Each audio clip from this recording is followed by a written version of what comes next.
Good afternoon, everyone. Our first item of business this afternoon is Time for Reflection, and our Time for Reflection leader today is the Reverend Derek Lamont, Senior Minister, St Columba's Free Church of Scotland, Edinburgh.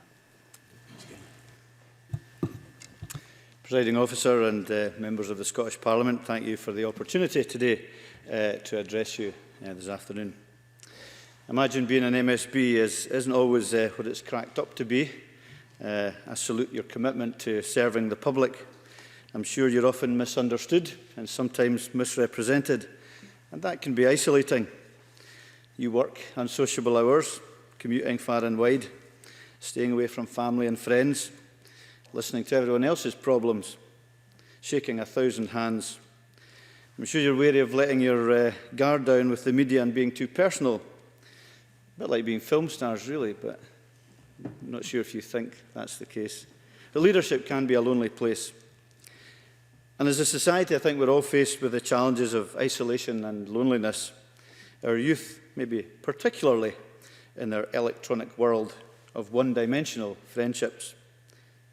Old age, with its loss of friends and family, poverty, unemployment, having the wrong opinions, busyness, not being like everyone else. 1,000 challenges today in our sophisticated first world society. I'm a minister of the Free Church of Scotland, an old Christian denomination. Our roots, at least since around 1900, have had strong Highland connections. But we do aspire now to be a church for the whole of Scotland, and I value greatly the privilege of having been the minister of St Columba's in my home city of Edinburgh for the last 16.5 years, and your neighbour at the top of the mile.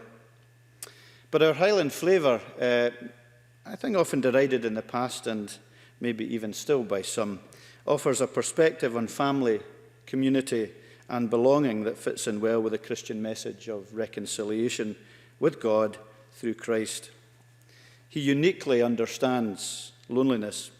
As the book of Isaiah prophesied of his short life, he was despised and rejected. His death and resurrection, celebrated by the Christian community recently at Easter, offers an end to spiritual desolation and loneliness and inspires us to live and love others sacrificially.